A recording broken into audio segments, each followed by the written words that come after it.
3. Oh, to return in the months, like previously, like before the birth, a lot of. Yeah. Sorry, I understand. If there will be a case.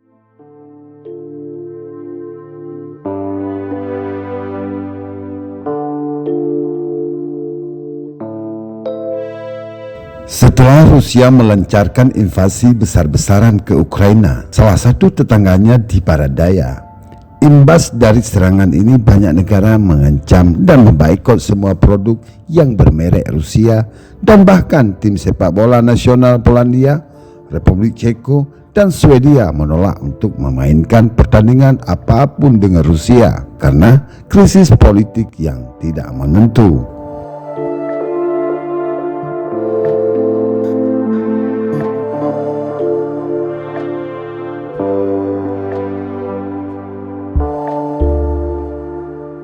Halo Santai Mania dimanapun berada, ragam suku dan bangsa di berbagai belahan dunia. Jumpa lagi bersama saya King Host Sisi Gelap Dunia. How are you? Apa kabar? Harapan kami tentunya kabar baik, bahagia, sehat dan penuh semangat.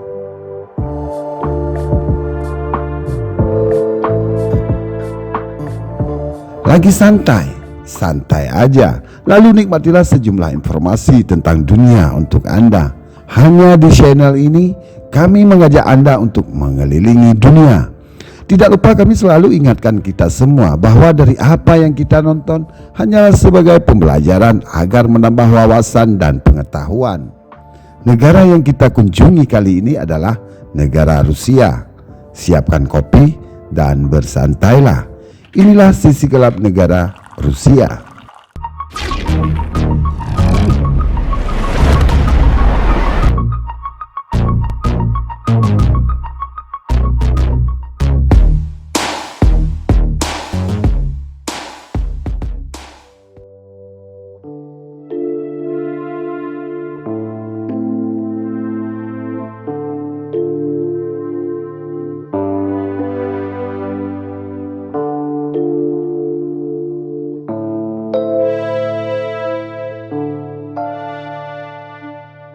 Pada tanggal 24 Februari tahun 2022, Rusia melancarkan invasi besar-besaran ke Ukraina, salah satu tetangganya di barat daya. Laporan awal menyatakan operasi perang konvensional terbesar di Eropa sejak Perang Dunia Kedua. Ini menandai eskalasi dramatis antara negara-negara yang berada dalam keadaan konflik sejak tahun 2014.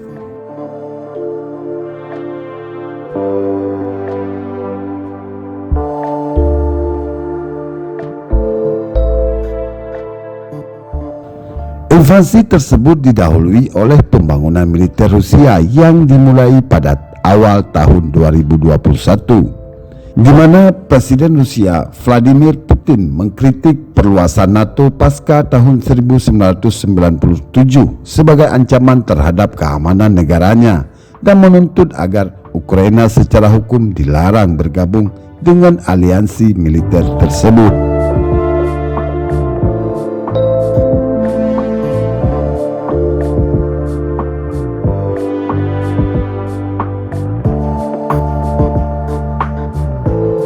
Pada tanggal 21 Februari tahun 2022, Rusia secara resmi mengakui Republik Rakyat Donetsk dan Republik Rakyat Luhansk, dua negara yang memproklamirkan diri di wilayah Donbas di Ukraina Timur, dan mengirim pasukan di wilayah tersebut. Hari berikutnya, Dewan Federasi Rusia dengan suara bulat memberi wewenang kepada Putin untuk menggunakan kekuatan militer di luar perbatasan Rusia. Dan pada tanggal 24 Februari, Putin mengumumkan operasi militer khusus di Ukraina Timur.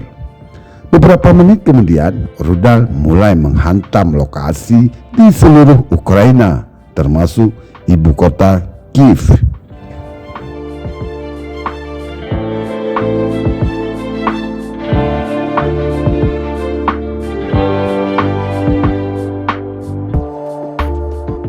Invasi tersebut mendapat kecaman internasional yang luas, termasuk sanksi baru yang dijatuhkan pada Rusia.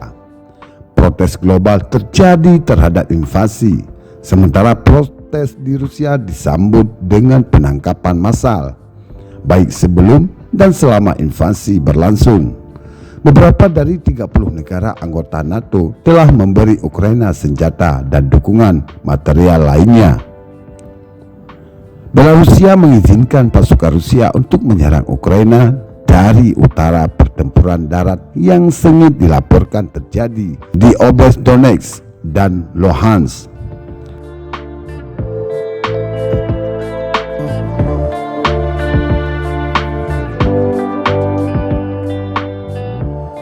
Aktivis hak-hak sipil di Polandia melaporkan peningkatan penyeberangan migran dari Belarusia ke Polandia. Belarus dianggap oleh pengamat menerima perintah dari Rusia dan menggunakan migran di perbatasan Polandia Belarus sebagai senjata.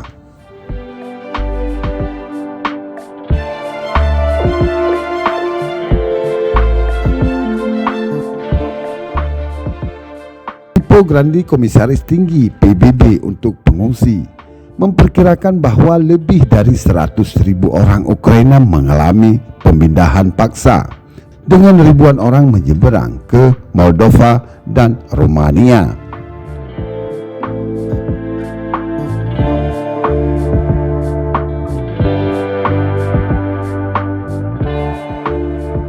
Sedangkan efek lain dari peperangan tersebut, pasar saham Rusia turun 39% pada hari pertama invasi yang diukur dengan indeks RTS, dan lebih dari 40% pada tanggal 28 Februari tahun 2022, dan melarang penarikan dalam mata uang asing oleh anggota masyarakat umum. Bursa Efek PFTS menyatakan pada tanggal 24 Februari bahwa perdagangan dihentikan karena peristiwa darurat. Sebagai akibat dari invasi tersebut, harga minyak Brent naik di atas $100 per barel untuk pertama kalinya sejak tahun 2014.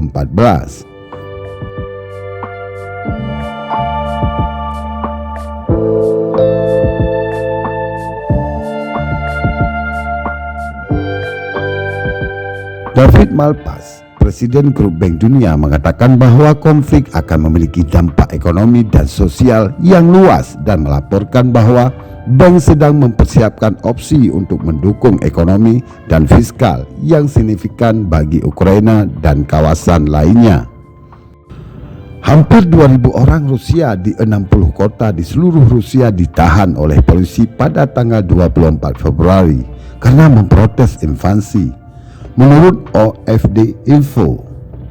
Pada tanggal 27 Februari dilaporkan bahwa lebih dari 5.900 pemrotes telah ditahan secara keseluruhan.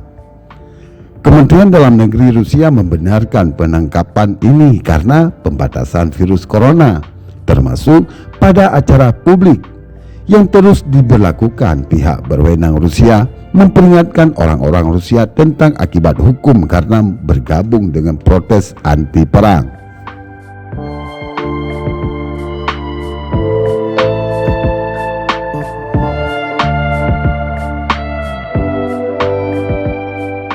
Lebih dari 10.000 pekerja teknologi, 6.000 pekerja medis, 3.400 arsitek, 2.000 aktor, sutradara dan tokoh kreatif lainnya, dan 1.500 guru menandatangani petisi yang menyerukan pemerintah Putin untuk menghentikan perang.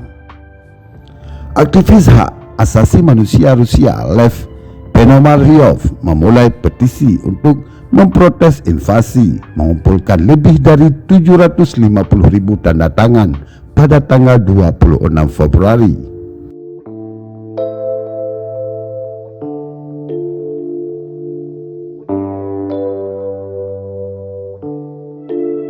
Protes pro-Ukraina telah terjadi di beberapa kedutaan besar Ukraina dan Rusia di luar negeri. Gerakan boikot terhadap produk Rusia dan Belarusia menyebar di beberapa negara, terutama di negara-negara Baltik. Komite Olimpiade Internasional meminta Federasi Olahraga Internasional untuk memindahkan atau membatalkan acara olahraga apapun yang dirancang di Rusia atau Belarusia.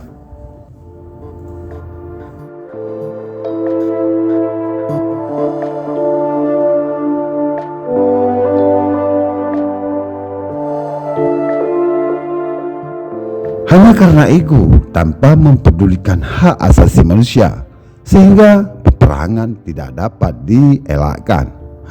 Selanjutnya simpulkan sendiri apa kesimpulannya menurut Anda. Oh ya, mari kita doakan rekan-rekan kepada saudara-saudari kita yang berada di Ukraina atau Rusia agar selamat dari peperangan ini. Begitu juga kepada Rusia dan Ukraina agar segera melakukan gencatan senjata atau selesaikan permasalahan di meja runding. Salam santun dari kami tim Sisi Gelap Dunia. Terima kasih telah menonton video ini sampai selesai dan sampai jumpa di video-video berikutnya. Jangan lupa like, subscribe channel ini agar kita dapat mengenal dunia hanya dengan sentuhan jari. Selamat melaksanakan aktivitas dan sehat selalu. Bye-bye.